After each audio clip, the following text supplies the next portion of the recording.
غزہ جنگ بندی کے بعد فلسطینیوں نے اپنا بچا کچا سامان اٹھا کر تباہ حال گھروں کی طرف رخ کرنا شروع کر دیا ہے۔ ایک بہت بڑی نقل مکانی ہے جو کہ غزہ سے ہوئی تھی، اور اب غزہ کے یہ لوگ واپس آ رہے ہیں۔ اب یہ جس حال میں اپنے گھروں کو پہنچیں گے اور ان کے گھروں کا جو حال ہوگا یہ تو یہ لوگ بہتر جانتے ہیں اور اللہ تعالیٰ ہی بہتر جانتا ہے، لیکن ہم سب جانتے ہیں کہ کیا صورتحال ہوگی کہ جب یہ لوگ ایک ایسی جگہ پر پہنچیں گے کہ جسے یہ بالکل صحیح سلامت چھوڑ کے گئے تھے، اور اب جب یہ واپس آئیں گے تو یہ جگہ مکمل طور پر تباہ ہو چکی ہوگی۔ ایک طرف تو یہ معاملہ ہے، اور دوسری طرف ڈونلڈ ٹرمپ غزہ جنگ بندی کا جشن منانے کے لیے اتوار کو اسرائیل پہنچیں گے، اور پھر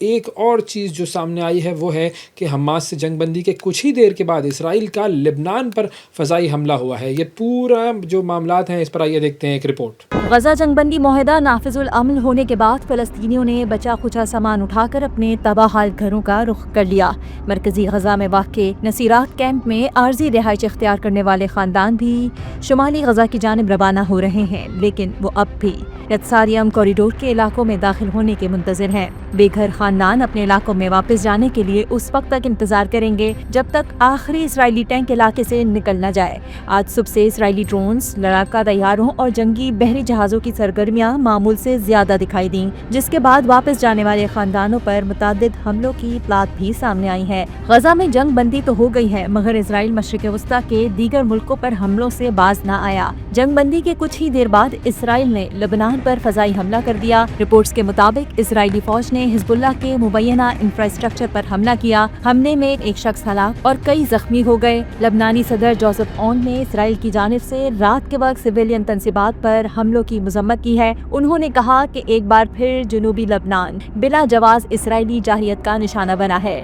جبکہ امریکی صدر ڈونلڈ ٹرمپ مشرق وسطیٰ میں خود کو امن کا معمار ثابت کرنے کے لیے میدان میں آ گئے ہیں۔ صدر ٹرمپ اتوار کو اسرائیل پہنچیں گے، جہاں وہ غزہ امن منصوبے کی کامیابی پر جشن منائیں گے اور ممکنہ طور پر اسرائیلی یرغمالیوں کو رہائی پر خوش آمدید کہیں گے، جس کے بعد امریکی صدر مصر جائیں گے، جہاں وہ غزہ امن معاہدے پر دستخط کرنے کی تقریب میں شرکت بھی کریں گے۔ آگے بڑھتے ہیں ناظرین، اور اب بات کرتے ہیں امریکی ریاست ٹینیسی کے اسلحہ ساز پلانٹ میں ایک خوفناک دھماکہ ہوا ہے۔ 19 افراد اس میں ہلاک ہو چکے ہیں اب تک، اور دھماکے کے بعد پلانٹ کے مختلف حصوں میں آگ بھڑک اٹھی،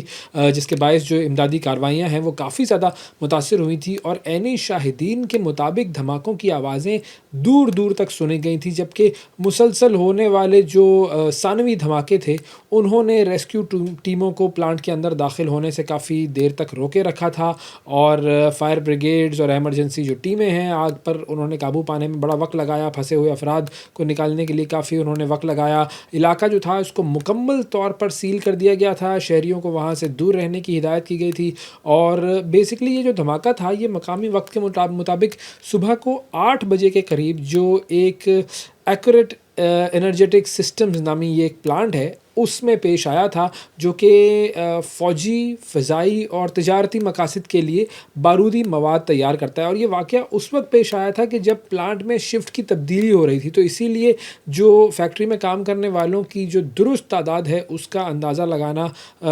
مشکل ہے کہ اس وقت کتنے لوگ اس وقت وہاں پر موجود تھے، کیونکہ جو شفٹ تھی وہ تبدیل ہو رہی تھی، کچھ لوگ آ رہے تھے اور کچھ لوگ جا رہے تھے، لیکن ابھی تک 19 افراد کے ہلاک ہونے کی خبر جو ہے وہ سامنے آ گئی ہے۔ امریکی صدر ڈونلڈ ٹرمپ کو نوبل انعام تو کل نہ مل سکا، ہم نے آپ کو اپنے پروگرام میں بتایا تھا کہ ان کا دل ٹوٹ گیا، اور اب وائٹ ہاؤس کا بھی رد عمل اس پورے معاملے پر سامنے آ گیا ہے، اور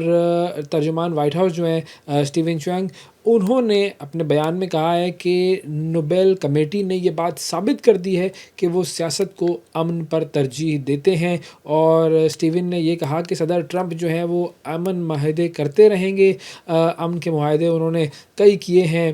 جنگیں ختم کی ہیں، وہ جنگیں ختم کرتے رہیں گے، جانیں بچاتے رہیں گے، اور انہیں اس بات سے فرق نہیں پڑتا کہ انہیں یہ انعام ملا یا نہیں ملا، لیکن وہ اپنا کام جاری رکھیں گے۔ تو یہ ایک بیان جو ہے وہ ان کی طرف سے آ گیا ہے۔ اب اس کے علاوہ ڈونلڈ ٹرمپ کی طرف سے ایک اور بیان آیا، اور یہ بیان جو ہے یہ بالکل ایک مرتبہ پھر انہوں نے چین پر وار کیا ہے۔ چین پر اضافی درآمدی ٹیکس لگانے کا اعلان کر دیا گیا ہے ڈونلڈ ٹرمپ کی طرف سے۔ ان کا جو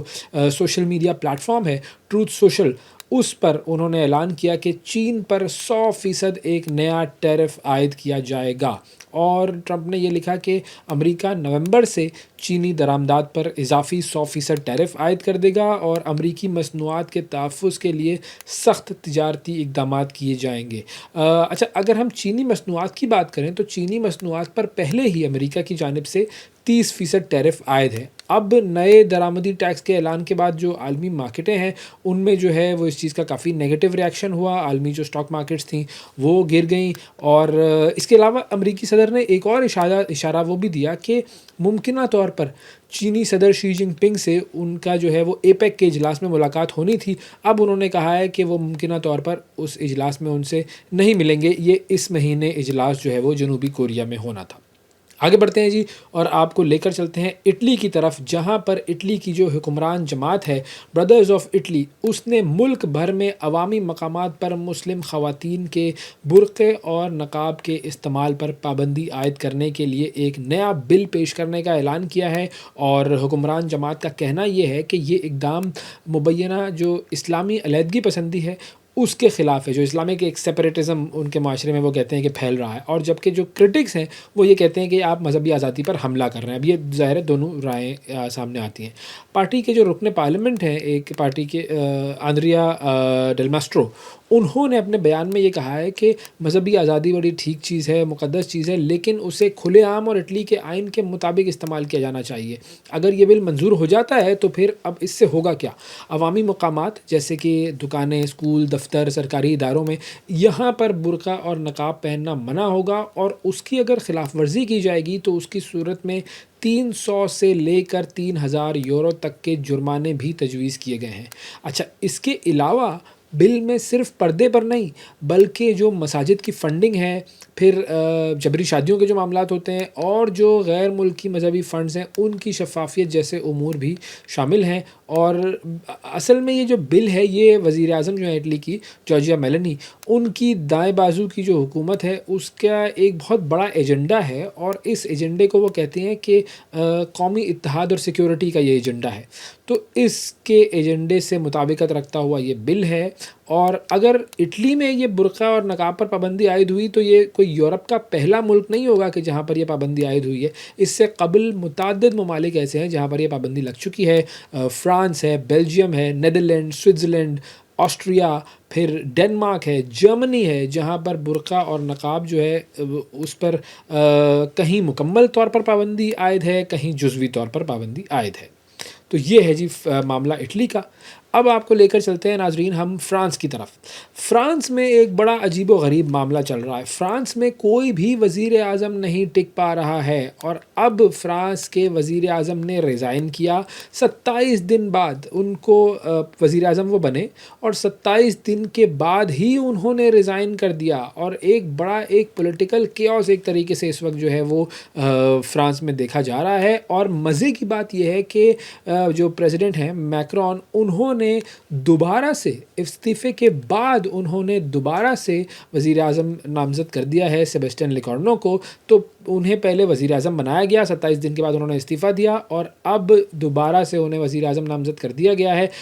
یعنی ایک شخص جو ہے وزیر اعظم نہیں بننا چاہ رہا، لیکن آپ اسے زبردستی بنانے پر تلے ہوئے ہیں۔ تو یہ عجیب سا معاملہ ہے وہاں پر۔